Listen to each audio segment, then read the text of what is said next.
ಇವತ್ತು ಲೋಕಸಭೆಯಲ್ಲಿ one nation one election ಮಸೂದೆ ಮಂಡನೆ ಆಗಲಿದೆ. ಜೊತೆಗೆ ವಿಪಕ್ಷಗಳು ಕೂಡ ಇದನ್ನ ವಿರೋಧ ಮಾಡ್ತಾ ಇದೆ.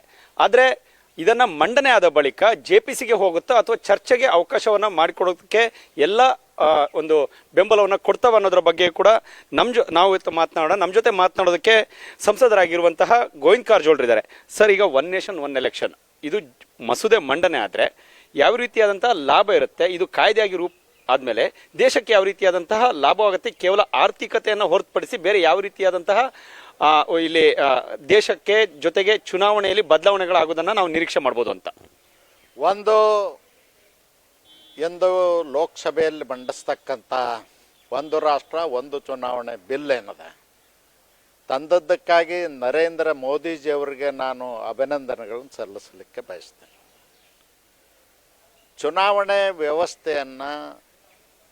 ಚುನಾವಣೆ ವ್ಯವಸ್ಥೆಯ ಪಾವಿತ್ರ್ಯತೆಯನ್ನು ಪರಿಶುದ್ಧತೆಯನ್ನು ಕಾಪಾಡಲಿಕ್ಕೆ ತಂದಂಥ ಒಂದು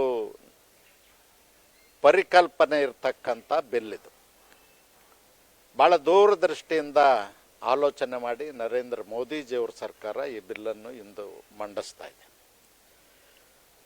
ಇತ್ತೀಚಿನ ವರ್ಷಗಳಲ್ಲಿ ನಾವು ನೋಡ್ತಾ ಇದ್ದೀವಿ, ಚುನಾವಣೆ ಅಂದರೆ ಹಣಬಲ, ತೋಳ್ಬಲ ಮತ್ತು ಜಾತಿಯ ಬಲದ ಮೇಲೆ ಗೆದ್ದು ಬರ್ತಕ್ಕಂಥವ್ರ ಸಂಖ್ಯೆ ದಿನದಿಂದ ದಿನಕ್ಕೆ ಹೆಚ್ಚಾಗ್ತಾ ಇದೆ.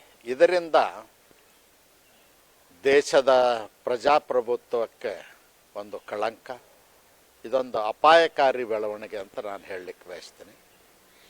ಸಮಾಜ ಸೇವೆ ಅಂದರೆ ಯಾರು ಪ್ರಾಮಾಣಿಕತೆಯಿಂದ ದಕ್ಷತೆಯಿಂದ ಸಮಾಜದ ಚಿಂತನೆ ಮಾಡಿ ಸೇವೆಯನ್ನು ಮಾಡ್ತಾರ ಅವರು ಚುನಾಯಿತ ಪ್ರತಿನಿಧಿಗಳಾಗಬೇಕು ಹೊರತು ಹಣಬಲ, ತೋಳ್ಬಲ, ಜಾತಿ ಬಲದಿಂದ ಬರ್ತಕ್ಕಂಥವ್ರು ಆಗಬಾರ್ದು.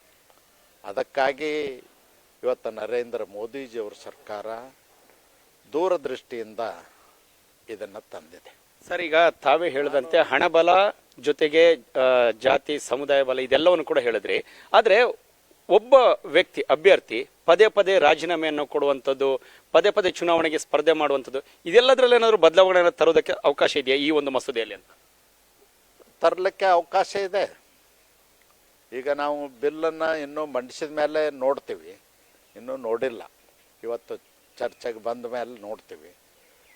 ಈ ಮೊದಲೇ ಪಕ್ಷಾಂತರ ಬರಬಾರ್ದು ಅಂತಕ್ಕಂಥ ದೃಷ್ಟಿಯಿಂದ ಪಕ್ಷಾಂತರ ನಿಷೇಧ ಕಾಯ್ದೆನೂ ಬಂತು ಈ ದೇಶದಲ್ಲಿ.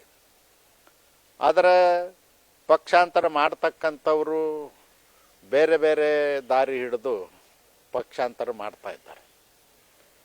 ಅದಕ್ಕೆ ಇವತ್ತಿರ್ತಕ್ಕಂಥ ವ್ಯವಸ್ಥೆ ಏನಂದ್ರೆ ಒಂದು ಬಾರಿ ಒಂದು ದೇಶ ಒಂದು ಚುನಾವಣೆ ಆದ್ರೆ ಅದು ಕಡಿಮೆ ಆಗ್ತದೆ. ಯಾಕಂದ್ರೆ ಪಂಚಾಯತಿ ಹಿಡಿದ ಪಾರ್ಲಿಮೆಂಟ್ವರೆಗೂ ಎಲ್ಲ ಚುನಾವಣೆಗಳು ಒಟ್ಟಿಗೆ ಆದಾಗ ಯಾವುದೇ ಒಬ್ಬ ವ್ಯಕ್ತಿ ಆ ಕಡೆ ಈ ಕಡೆ ಸರಿದಾಡಲಿಕ್ಕೆ ಅವಕಾಶ ಇರುವುದಿಲ್ಲ. ಅದಕ್ಕಾಗಿ ಇದು ಆಗ್ತಕ್ಕಂಥದ್ದು ಸರಿ ಇದೆ. ಸರ್, ಕಾಂಗ್ರೆಸ್ ಹಾಗೂ ಇಂಡಿಯಾ ಬ್ಲಾಕ್ನ ಬಹುತೇಕ ಪಕ್ಷಗಳೇನಿದೆ, ಬಹುತೇಕ ಎನ್ಡಿಎಲ್ಲಿರುವಂತಹ ಕೆಲವೊಂದಿಷ್ಟು ಪ್ರಾದೇಶಿಕ ಪಕ್ಷಗಳು ಕೂಡ ಇದನ್ನ ವಿರೋಧ ಮಾಡ್ತಿರುವಂಥದ್ದು. ಅಂದ್ರೆ ಪ್ರಾದೇಶಿಕ ಪಕ್ಷಗಳಿಗೆ ಮುಂದಿನ ದಿನಗಳಲ್ಲಿ ಹೊಡೆತಗಳಾಗುತ್ತೆ ಅನ್ನುವಂಥದ್ದು, ಅಂದ್ರೆ ನಾಶವಾಗುತ್ತೆ ಅನ್ನುವಂತಹ ಭಯ ಕೂಡ ಇದೆ. ಆ ಭಯ ಇರಿಟ್ಟುಕೊಳ್ಬಾರ್ದು. ಈಗ ನರೇಂದ್ರ ಮೋದಿಜಿಯವರು 11 ವರ್ಷದಿಂದ ಪ್ರಧಾನಮಂತ್ರಿಗಳಾದರು. ಅವರಾದ ನಂತರ ಪ್ರಾದೇಶಿಕವಾಗಿ ಪಕ್ಷಗಳು ಬಲಿಷ್ಠವಾಗಿಯೇ ಇದ್ದಾವೆ. ಇವತ್ತು ತಮಿಳುನಾಡಿನಲ್ಲಿ DMK ಪಕ್ಷ ಇದೆ, ಅಣ್ಣಾ DMK ಪಕ್ಷ ಇದೆ. ವೆಸ್ಟ್ ಬೆಂಗಾಲ್ನಲ್ಲಿ ಮಮತಾ ಬ್ಯಾನರ್ಜಿ ಅವ್ರ ನೇತೃತ್ವದ ಕಮ್ಯುನಿಸ್ಟ್ ಪಕ್ಷ ಇದೆ. ಅದೇ ರೀತಿ ಇವತ್ತು ದೆಹಲಿನಲ್ಲಿ ಆಪ್ ಇದೆ. ಈ ರೀತಿ ಬೇರೆ ಬೇರೆ ಪಂಜಾಬ್ನಲ್ಲಿ ಆಪ್ ಇದೆ. ಬೇರೆ ಬೇರೆ ಪಕ್ಷಗಳು ಅಲ್ಲಿ ಪ್ರಾದೇಶಿಕ ಸಮಸ್ಯೆಗಳಿಗೆ ಸ್ಪಂದಿಸ್ತಾ ಇರೋದು, ಪ್ರಾದೇಶಿಕವಾಗಿ ಆ ಜನತೆಗೆ ಬೇಕು ಬೇಡಿಕೆಗಳನ್ನ ಈಡೇರಿಸಿ ಅಭಿವೃದ್ಧಿ ಮಾಡ್ತಕ್ಕಂಥದ್ದನ್ನು ನೋಡಿ ಬೆಂಬಲಿಸ್ತಾರೆ ಹೊರತು ಯಾವುದೇ ಕಾರಣಕ್ಕೂ ಅಲ್ಲ. ಈಗ ನಮ್ಮದೇ ಉದಾಹರಣೆಗೆ ಕರ್ನಾಟಕದಲ್ಲಿ 136 ಸೀಟ್ ಗೆದ್ದು ಕಾಂಗ್ರೆಸ್ ಅಧಿಕಾರಕ್ಕೆ ಬಂತು. ಒಂದು ವರ್ಷದಲ್ಲಿ ಲೋಕಸಭೆ ಚುನಾವಣೆ ನಡೆದಾಗ ಲೋಕಸಭೆಯಲ್ಲಿ ಭಾರತೀಯ ಜನತಾ ಪಕ್ಷ NDA ಮೈತ್ರಿಕೂಟಕ್ಕೆ ಬಹುಮತ ಬಂತು. ಜನ ಪ್ರಬುದ್ಧರಾಗಿದ್ದಾರೆ.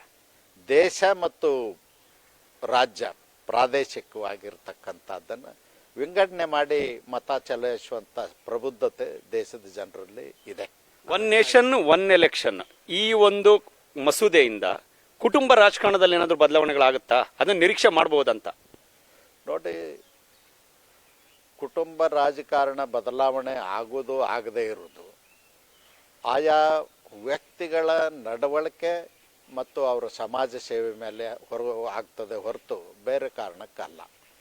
ಈಗ ಯಾರೂ ಸಮಾಜ ಸೇವೆಯಲ್ಲಿ ತಮ್ಮನ್ನು ಗುರುತಿಸ್ಕೊಳ್ಳಿಕ್ಕೆ ತಯಾರಿರೋದಿಲ್ಲ ಅಂಥವ್ರನ್ನೇನು ತಂದು ನೀವು ಫೋರ್ಸಬಲಿ ಹೇರ್ಲಿಕ್ಕೆ ಆಗೋದಿಲ್ಲ.